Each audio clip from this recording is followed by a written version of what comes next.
Episode की शुरुआत में हम यूकिने को देखते हैं जो कोफुको के घर की सफाई कर रहा था। फिर वो कूरो के साथ उसके रेस्टोरेंट में काम कर रहा था और तभी उससे मिलने के लिए हियोरी आती है। पिछले एपिसोड वाले इंसिडेंट के बाद से यूकिने कूरो के पास पार्ट टाइम जॉब करने लगा था ताकि यूकिने ने जो पैसे स्टोर से चुराए थे उन्हें वो वापस कर सके। ये बात यूकिने हियोरी को बता रहा था और यातो भी इसे सुन लेता है और उसके आंखों से आंसू आ जाते हैं। यूकिने भी उसे नोटिस कर लेता है और उसकी ओर पॉइंट करते हुए कहता है, मेरे काम करने का कारण ये भी है कि या मुझे दोनों में से किसी एक को तो पैसे कमाने ही पड़ेंगे। और ये सब सुनकर यातो को एक झटका लगता है क्योंकि दूसरे शब्दों में यूकिने उसे निकम्मा कह रहा था। फिर कूरो हियोरी को बताता है, यूकिने तुम्हारी पुरानी स्कूल बुक्स मांग रहा था क्योंकि यूकिने भी वो सारी चीजें करना चाहता है जो एक हाई स्कूल स्टूडेंट करता है। एंड यूकिने भी कहता है, वैसे भी तुम उन्हें फेंकने ही वाली थी, इससे अच्छा मुझे दे दो। ये सुनकर हियोरी भी रोने लगती है और कहती है, तुम मेरी सारी बुक्स ले सकते हो। तब तक यातो भी वहाँ आ चुका था और वो भी हियोरी के साथ रोने लगता है। दोनों यूकिने से काफी इम्प्रेस थे। फिर वहाँ पर कोफुको भी आ जाती है और उन्हें याद दिलाती है कि मेरे पैसे तुमने अभी तक दिए नहीं है। कोफुको कहती है, मैंने तुम्हारी मदद की, इसके बदले तुम्हें मुझे इतने पैसे देने हैं। और वो 5 उंगलियां दिखाती है जो देख हियोरी को याद आता है कि कोफुको को एक गॉड है और उसे 5 येन चढ़ावे के तौर पर देने होंगे। तब कोफुको कहती है, 5 येन नहीं बल्कि 5 मिलियन, और मैंने तुम्हारी 2 बार मदद की थी इसीलिए तुम्हें 10 मिलियन येन देने होंगे। जो सुन हियोरी की हालत खराब हो जाती है। तब यातो बीच में बोलता है, कोफुको तुम ऐसा नहीं कर सकती, कम से कम तुम्हें एक स्टूडेंट डिस्काउंट तो देना चाहिए। तब कोफुको कहती है, चलो ठीक है 1 मिलियन ही दे दो। फिर यातो कहने लगता है, देखा मैंने सीधे 90% डिस्काउंट दिलवा दिया।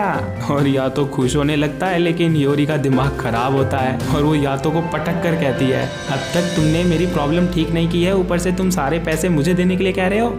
और इनके लड़ाई की आवाज गार्डन में बैठे कूरो तक पहुंच रही थी। उसके बाद नेक्स्ट सीन में हम देखते हैं यातो अपनी गैंग के साथ तेंजिन के पास जाता है और तोमोने को भेजने के लिए उसका शुक्रिया अदा करता है। तोमोने यातो से पूछती है, तुमने अपनी हालत उतनी खराब होने ही क्यों दी थी? तुम्हें पहले ही यूकिने को अलग कर देना चाहिए था, तुम्हें इतना दर्द नहीं सहना पड़ता। यातो कहता है, यूकिने कुछ अलग था, उसमें कुछ ऐसी बात थी जिस वजह से मैं उसे खोना नहीं चाहता था और ऊपर से मैं चाहता था कि यूकिने को अपनी गलती का पछतावा हो, इसीलिए मैंने अपनी हालत उतनी खराब होने दी थी। उसके बाद तेंजिन और यातो आपस में किसी बात पर बहस करने लगते हैं, इसीलिए तोमोने हियोरी और यूकिने दोनों को अपने साथ लेकर जाती है। तोमोने उन्हें बताती है कि तेंजिन ने एक रेगेलिया को निकाल दिया है क्योंकि वो भी करप्ट हो चुकी थी।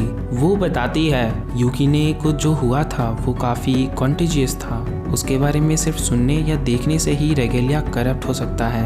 यूकिने इसके लिए माफी मांगता है। तोमोने कहती है, तुम्हें माफी मांगने की जरूरत नहीं है, ये तो होना ही था और वो हो चुका, इसके बारे में भूल जाओ वरना तुम यातो के लिए फिर से मुसीबत खड़ी कर सकते हो। तोमोने कहती है, वैसे भी मैं तुम्हारे दर्द को समझ सकती हूँ, एक रेगेलिया होना आसान नहीं है, एक छोटी से छोटी गलती भी हमें करप्ट कर सकती है क्योंकि हम हमेशा फैंटम से घिरे हुए होते हैं। कब इमोशंस हम पर हावी हो जाएंगे इसका हमें भी पता नहीं चलेगा। तोमोने आगे कहती है, भले ही यातो ने तुम्हें छोड़ने से मना कर दिया है लेकिन इसके बावजूद तुम्हें कसम खानी होगी कि तुम हमेशा अपने मास्टर की रक्षा करोगे। और यूकिने भी इस चीज के लिए तैयार था। उसके बाद हम यातो को देखते हैं जो तेंजिन से कहता है, एक्सीडेंट के बाद से अक्सर हियोरी की स्पिरिट उसकी बॉडी से बाहर आ जाती है और मैंने उसे वादा किया है कि मैं उसकी हेल्प करूंगा इसे ठीक करने में, लेकिन मुझे थोड़ा भी आइडिया नहीं है कि मैं उसे कैसे ठीक करूं, इसीलिए मैं अभी तक उसे टाल रहा था, लेकिन अब उसने मेरी जान बचाई है इसीलिए मैं सोच रहा हूँ कि उसकी मदद करूँ। और भाई यातो की इस बात से हम समझ पाते हैं कि वो कितना बड़ा कमीना है। सेम बात तेंजिन भी कहता है, यातो तुम और कितना गिरोगे? फिर तेंजिन उसे सजेस्ट करता है, हियोरी को ठीक करने के लिए तुम्हें खुद के और हियोरी के बीच के बंधनों को काट देना चाहिए। ये सुन यातो शॉक हो जाता है। तेंजिन आगे कहता है, हो सकता है तुम्हारे साथ का कनेक्शन हियोरी को हमारी वर्ल्ड की ओर खींच रही हो, तुम्हें उन कनेक्शन को काट कर देखना चाहिए, शायद कुछ असर पड़े। इतना बोलकर तेंजिन वहाँ से चला जाता है और यातो बस उसे देखता रह जाता है, वो कुछ बोल ही नहीं पाता। उसके बाद हम हियोरी को उसके दोस्तों के साथ देखते हैं। नया साल आने वाला था इसीलिए ये तीनों श्राइन विजिट का प्लान बना रहे थे। वहीं पर हियोरी को एक गॉड रोबू सामा के बारे में पता चलता है जो आजकल काफी चर्चे में है।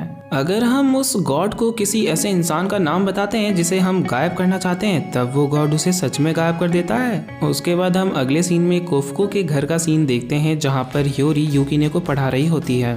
दोनों काफी मेहनत कर रहे थे, इसीलिए कुरो इनके लिए स्नैक्स लाता है, लेकिन कुरो देखता है कि स्नैक्स के इंतजार तो यातो कर रहा था। यातो को देख कुरो अपना प्यार दिखाता है और वहाँ से चला जाता है। उसके बाद यातो यूकिने के बुक में ड्राइंग करने लगता है, जिससे कि यूकिने उस पर भड़कने लगता है कि मेरी बुक को खराब मत करो, और इस बात पर दोनों बहस करने लगते हैं। उसके बाद हम यूरी को देखते हैं जो अपने घर पर होती है और उसे अपने दोस्त यामा का मैसेज आता है श्राइन विजिट पर चलने के लिए। दूसरी तरफ यातो को एक काम मिला था डॉग हाउस को क्लीन करने का, और यातो को उस डॉग के घर से काफी जलन हो रहा था क्योंकि उस डॉग का घर काफी बड़ा था। यातो उसके अंदर होता है, तभी उसे ह्योरी का कॉल आता है जो उन दोनों को भी श्राइन विजिट पर बुलाती है। पहले तो यातो नखरे दिखाता है, लेकिन जब ह्योरी कहती है वहाँ पर खाने के लिए बहुत सारी चीजें होने वाली हैं, तब दोनों ही चलने के लिए तैयार हो जाते हैं। फिर जब ह्योरी तैयार होकर श्राइन विजिट के लिए जाने लगती है, तब उसे दूर से नोरा देख रही थी और उसके साथ रोबू भी था, जिसके बारे में ह्योरी और उसके दोस्त बात कर रहे थे। रोबू कहता है ये वही लड़की है ना जो यातो के साथ रहती है, चलो इसे मार देते हैं। लेकिन नोरा उसे रोक लेती है और कहती है अभी ये हमारे काम आ सकती है। उसके बाद ह्योरी अपने दोस्तों से मिलती है। दोनों काफी चोमू बनकर आए थे, इसीलिए ह्योरी को इतने सजे धजे देख हैरान हो जाते हैं। ह्योरी बताती है आज मैं तुम्हें अपने दोस्तों से मिलवाने वाली हूँ, और ये सुन उनके दोस्त शुरू हो जाते हैं कि वो एक लड़का है, इसीलिए तू इतनी सज धज कर आई है ताकि उसके सामने होशियारी मार सके। ह्योरी उन्हें समझाने की कोशिश तो करती है, जैसा कि तुम समझ रहे हो वैसा कुछ नहीं है, लेकिन दोस्तों को समझा पाना मुश्किल होता है जी। फिर ये लोग श्राइन विजिट करते हैं और ह्योरी एक अच्छे खुशहाल जीवन की प्रार्थना करती है। उसके बाद ह्योरी यातो को खोजने लगती है। भीड़ में यातो उसे दिख जाता है और ह्योरी उसके पीछे जाने लगती है, लेकिन अपनी बॉडी वहीं छोड़ जाती है। फिर हम यातो को देखते हैं जो यूकिने के साथ भागते हुए जा रहा था। उसे एक फैंटम को मारने का जॉब मिला था। यातो बताई गई जगह पर पहुंचता है और उसे एक फैंटम दिखाई देता है। यातो उसे बड़े आराम से हरा देता है, लेकिन तभी वहां पर और भी बहुत सारे फैंटम्स अपीयर हो जाते हैं। यातो उनसे भी लड़ने के लिए तैयार हो जाता है और उन पर अटैक करने लगता है। दूर से उसे राबो देख रहा था। ये सारे फैंटम्स राबो ने ही बनाए थे क्योंकि वो यूकिने की पावर्स को देखना चाहता था। दूसरी तरफ ह्योरी यातो को खोजते खोजते एक अलग जगह पहुंच जाती है जहां पर उसे यातो तो नहीं मिलता, लेकिन उसके जगह नोरा मिल जाती है। नोरा उसे देखकर हाय हेलो नहीं करती, बल्कि अपने कुत्ते उसके पीछे छोड़ देती है। ह्योरी उनसे बचने लगती है। भागते हुए ह्योरी नोरा से पूछती है वो ऐसा क्यों कर रही है। नोरा जवाब देती है क्योंकि मैं तुम्हें पसंद नहीं करती इसीलिए। ह्योरी उससे बचते बचते एक बिल्डिंग के ऊपर आ जाती है। वो काफी थक गई थी और उसके अंदर भागने की हिम्मत नहीं बची थी। डॉग्स उस पर अटैक करने ही वाले थे कि धूप निकल आती है और सूरज की रोशनी से सारे कुत्ते गायब हो जाते हैं। ह्योरी तो बच गई थी, लेकिन वो काफी ज्यादा डर गई थी। तभी वहां पर नोरा आती है और कहती है अगर तुम बस इतने से ही डर गई तो मैं तुम्हें बता दूं आगे और भी डरावनी चीजें होने वाली हैं, क्योंकि गॉड ऑफ कैलामिटी राबू सामा आ चुके हैं। ह्योरी को याद आ जाता है राबू वही है जिसके बारे में उसके दोस्त बात कर रहे थे। नोरा आगे कहती है अगर विश मांगी गई तो राबू सामा आसानी से किसी को भी मार सकते हैं, चाहे वो फैंटम हो, इंसान हो या फिर गॉड ही क्यों ना हो। खून का प्यासा राबू सिर्फ यातो को मारने के लिए फार शोर से यहाँ आया है। ये सुनकर ह्योरी को काफी बड़ा झटका लगता है। नोरा ह्योरी को वार्न करती है तुम्हारी वजह से यातो कमजोर होता जा रहा है, इसीलिए बार बार इस दुनिया में आना बंद करो। इसके बाद हम यातो को देखते हैं जो फैंटम से घिरा हुआ था, लेकिन यातो बस एक ही स्ट्राइक में सारे फैंटम्स को एक साथ खत्म कर देता है और उसके बाद भागते हुए ह्योरी के पास जाने लगता है। पीछे से उसे राबू देखते हुए कहता है तो बस इतना ही, यातो बस इतना ही ताकतवर है। फिर हम यातो और यूकिने को देखते हैं जो ह्योरी को खोज लेते हैं और उससे बातें करने लगते हैं, लेकिन ह्योरी तो उन्हें पहचानने से मना कर देती है। मतलब ह्योरी उन दोनों को जानती ही नहीं। और बस इसी के साथ हमारा ये एपिसोड यहीं खत्म हो जाता है।